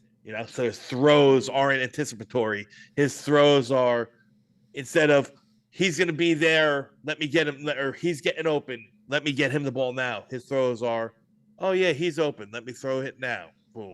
Or, he gets a little gun shy and he's afraid to make those throws because he's a little bit late and he just checks down, right? So you can be 6'5", 240 pounds, have, a howitzer on your shoulder, but if you just keep throwing dump offs because you don't trust yourself or what you're seeing, that's a problem. So, and I think that's what's going to be the problem with Drew Allar, is that you had hoped from his junior year to his senior year that he was going to show that he got through all that stuff, right? He didn't show it. And then he got hurt, So again, I think he'll be drafted. I think he'll be drafted higher than we expect because there's going to be a coach out there that thinks he can really coach Allar into correcting those little things, like, fixing his, his timing and his progression, his anticipatory throws. Getting him to eliminate the YOLO balls. When pressure's coming, let me just get rid of it and throw it up there and see what happens. Like, these are all problematic and have been for Drew Allar through his collegiate career. But again, and I don't know if the Jets have the bandwidth or the coaching skills to kind of handle that. There's going to be a coach that is confident that they can. And maybe and I hope they do, because Drew Allar on the surface, obviously I don't know him, but I've listened to him and I've heard him speak, and he seems like a really good kid. Kid loves football. It's just like, I saw a lot of the 1 second late kind of throws that you saw in Justin Fields, and that kind of makes my fucking asshole pucker when I watch that shit. You know what I mean? It's just like, get rid of it. So I can see the shirt now. Drew Allar makes my asshole pucker. Matt, any thoughts on Drew Allar? I think you guys nailed a lot of it with if you're a person who really likes traits when evaluating the quarterback, that's going to be a quarterback that you fall in love with. The issue for me was he played like shit against every good team that he played, and in every big game, against Oregon this year, against Oregon last year, against Notre Dame last year, against Ohio State last year. He was horrible. And that's the closest competition to the NFL. And look, I'm not saying there's zero chance that he can go to the next level and be successful. That's obviously not true. I think in any circumstance, if you get the right, if it clicks, whatever, some guys it clicks later in their career or development, the whole thing, right? He has the traits, but to me, it's a red flag, those performances against the top tier competition. My coworker, who's a big time Jet fan, is also an enormous Penn State fan. He's watched every single snap of Drew Allar, and before the season, I was like, I'm looking forward to seeing what Allar can do. And he's just like, Ryan, I'm going to tell you right now. He goes, he ain't it. He ain't it. And I was like, you know what? That's good enough for me. Like, you know what? I trust your judgment on like a lot of, like, him and I see eye to eye on a lot of different things, and for him to say that resonated with me, and to sort of see it reconfirmed with some of the starts we saw this year, as Matt and Dom mentioned. So makes a lot of sense. While we're talking about quarterbacks, though, there are some interesting ones that, like Drew Allar's been run through, through the gamut with all the fans in the past couple of years. But he's not the only guy that kind of has a big arm. Like you think of the East Coast and so on and so forth. There's some guys that I think are gonna, through this All-Star cycle, through the Senior Bowl, through the Shrine Bowl, and the Combine and whatnot, are gonna really, kind of flash and step out. I was just talking with Stud City in the chat about it. Cole Payton out of North Dakota State. He's really good. He got hurt and he's battling injury, and I was surprised that he took and accepted the invite to the Senior Bowl. I hope he's healthy enough to play. But you're talking about a guy that's 6'4", 233, and is the closest thing, like play style wise, to Josh Allen that I've ever seen. The only difference is he's a lefty. But he's got a big arm, he's got a strong arm, literally throws the ball all over the field. Has a deep ball accuracy, like 40 plus yards or more, over 60%. A dual threat will run you over, though, not going to juke and jeek you like Lamar Jackson, but will put his head down and literally run you over. Older prospect, but he's a guy that not a lot of people are talking about. Taylor Green's another big tall dual threat kid. He's a lot of fun, right? Yep. Another big arm too. So there's some names. Again, I'm not banking that any of these guys are going to be, lock first rounds. Like if you miss out on War Mendoza, don't worry, just get Taylor Green later. But there are some other names that, besides the regulars that we as fans kind of just keep cycling through and through and through. Now, is there a world where you see almost like an RG3 Kirk Cousins scenario where Jets go quarterback early up and then with all those late round picks take another stab at like a quarterback later on? I think they should. They have to have a plan. They're going to have to. I mean, they don't have many guys under contract next year. I don't think they're going to have anybody in their quarterback room, right? Unless they re-sign. What's the kid that just signed Hendon Hooker? Yeah. Unless they re-sign Hendon Hooker, they're not going to have anybody in their quarterback room. Are you telling me you have no faith in Brady Cook? Listen, Brady has served his purpose, man. He's lost these last 3 or 4 games that the Jets needed to lose. I shouldn't speak too soon. We got one more game. Let me knock on some wood.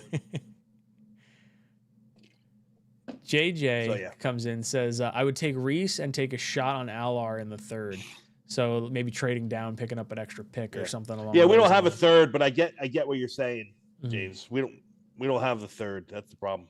I feel like 3rd, like I see Allar as probably a day 2 pick. Like I think we'll hear his name at some point in like the 3rd round, end of the 2nd, something along those lines. Yeah. And JJ it's probably where he should be. JJ follows it up with, I want Gunnar Stockton, even if I have to wait until next year. Yeah. Gonna be a good I like class next year. He drives a 1984 Ford F-150, so he's already a friend in my book. Does it really? Yeah. They always show it like on social media or like the game day. They'll be like, oh, Gunnar Stockton arriving, and you see him roll up in his old beat up Ford. Like, hell yeah, brother. See, that's the kind of like quarterback I want to have. And I feel like are we going to end up forcing a quarterback just to have a quarterback just because our coach needs the quarterback? And like, is the better option to wait till next year? Tomorrow's always a day away kind of a situation for us. I feel like start looking ahead to too many classes. You wind up passing on, Patrick Mahomes, Deshaun Watson type quarterbacks potentially as well. I don't know. This year was supposed to be a really good draft class for quarterbacks, and it really disintegrated real quick. Klubnik and Nussmeier really aren't talked about at all. Nope. Well, the guys that went back to school. The guys that went back to school, really. Yeah. Like Mensa, Archman and Sellers. John Mateer, Sellers, Aiden Childs, Sam Levitt, Brandon Sorsby. These are all good quarterbacks. Sorsby, Sorsby was my, quarterback, or Derry Mensa, who was my quarterback 2. Sorsby was my quarterback 5 before, they decided to go back. Well, I guess Sorsby hasn't officially said he's going back, but he put his name into the portal. So yeah, that's going back. Yeah. Feels like a tip of the hand. Let's see. Boys and girls, hit that like button if you want to get into our qualifier. We've got 146 likes right now, so we've got 14 qualifiers from the chat, plus all the super chats that have popped in.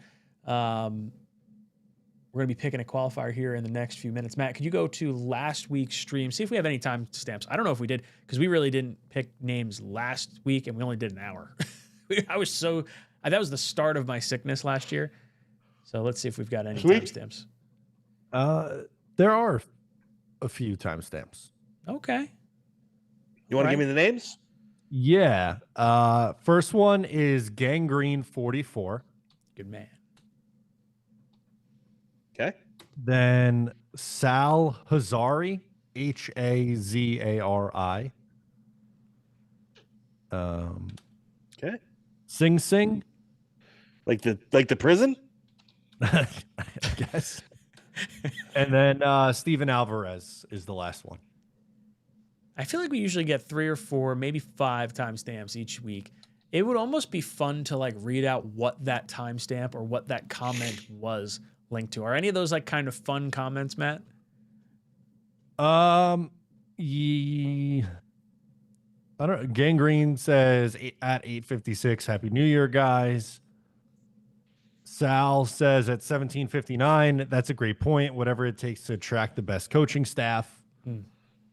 Sing Sing says 57:22, sucks, short episode, but happy holidays. And then Alvarez at 29:20 says there's rumblings that John Harbaugh could be fired from the Ravens. And the same for Tomlin and Pittsburgh. I could see the Browns going after either of them if they shake free. If both do come free, though, I'm asking AG to move down to DC. He almost definitely won't do that, or move on from him for either one of those coaches.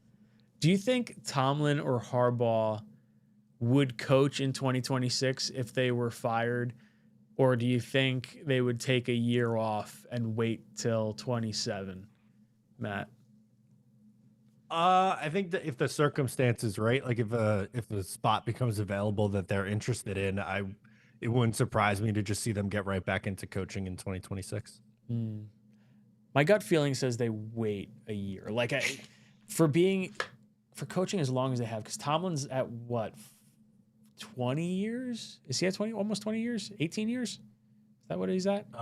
2007 was his first year. So 18 years. And then Harbaugh was somewhere around there too, I think. I think the next year, 2008. Yeah. Pretty sure. God, man, I would throw so many dollars if I was Woody to honestly get either one. Tomlin scares the crap out of me. He's like so steady Eddie all the time. I love how he handles the locker room, and his teams are always competitive.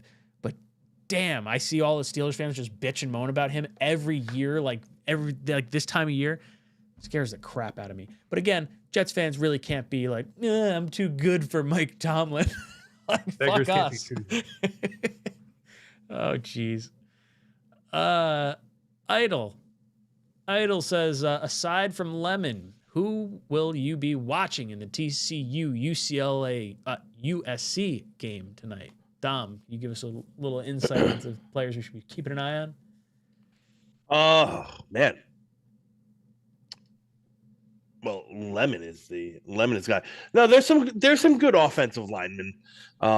If you're interested in the offensive line, that is, I think the interior class for both teams.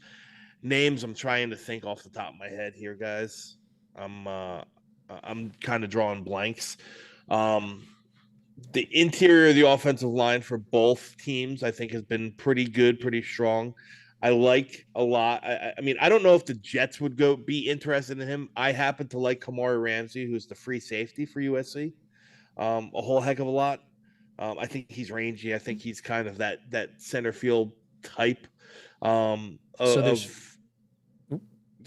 I was just going to say, the Tankathon has 4 guys listed on their big board from USC.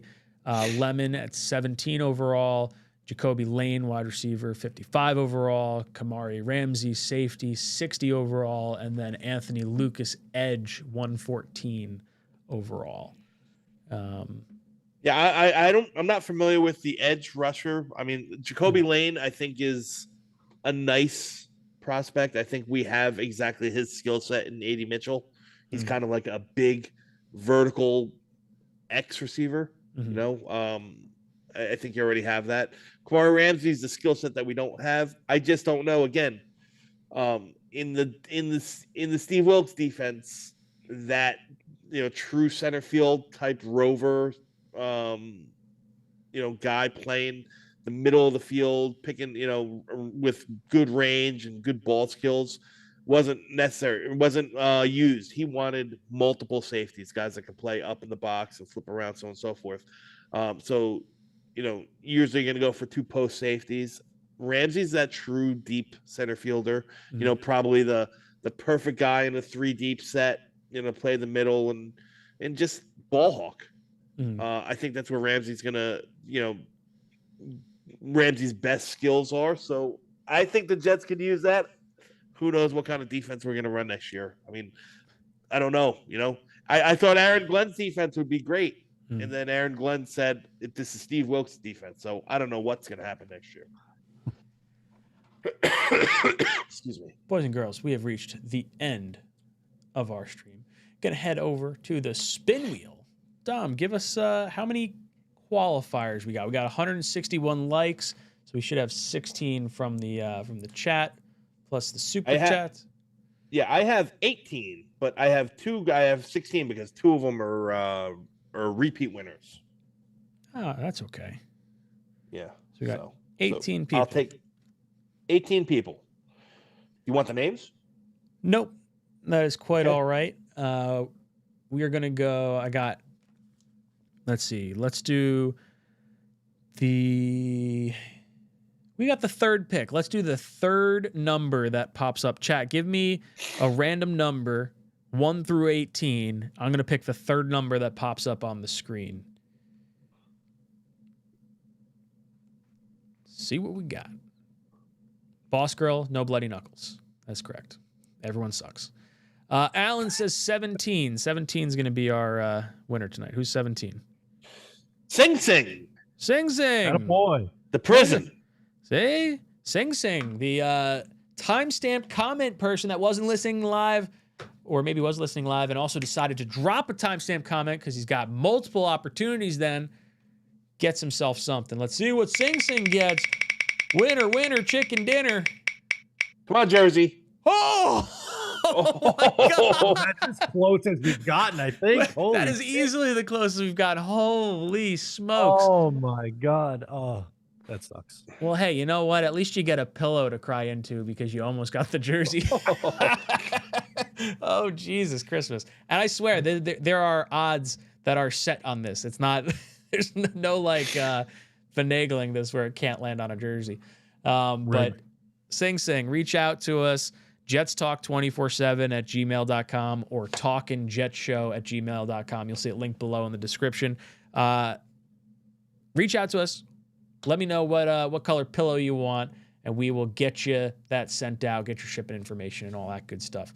Boys, we've reached the end of our show. Let's go around, give our closing thoughts. Dom, thank you so much for filling in tonight. Any last words for our panel? Oh man, I'll be happy when this season is over. I'm gonna be busy on Sunday. I don't even know if I'm gonna watch the game, to be honest with you. It would just be so Jetsy if they came out and did something stupid and won this game. But alas, I think the Buffalo backups can beat our bunch of UDFAs that were playing out there. Listen, love one another. Be nice. People have different opinions. It's okay. It's not it's not some big thing, or like you don't have to make it a big thing if you think differently than somebody else. And it's not some sort of bragging point to call people out on social media either, you tools. So just be nice to one another. I got some stuff coming up. Now it's go time for me. I will be down in the Senior Bowl. So, boots on the ground, lots of action from down there. I think Jake is coming down with me this year. Nice. Yeah, so we will be not only that, but we'll be on Radio Row because of him. So we'll have some even more access and maybe some more content than that. Lots of articles coming out, draft related stuff. You can find all my writing and all my scouting reports at JetsXFactor.com. Love it. O'Leary, any last words? I liked what Dom said there. I think that's good. Let's try to all get along. We're in this together. I think I'm going to be on with Jeremy tomorrow. I'm going to check in with Egghead tomorrow morning, but if he's available, we'll stream at 3:00 tomorrow on my channel. So come hang for that. I want some straight up Bowers versus Olu bitching in the draft offseason talk. I want enemies up and down the timeline all day. Boys and girls, it's been a lot of fun hanging out with you. Yeah, it's not a flex, guys. Out there in the chat, it's not a flex to quote tweet people and say, really? It's so stupid. We'll see you guys next week, 8 o'clock to 10 o'clock, when hopefully our New York Jets are maybe picking number 2 next time. We'll see you. JETS.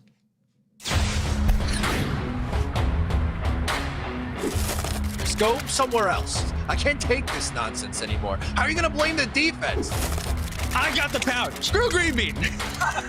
Damn it. But once you get to the sausage, I feel like we're doing something. Go Jets.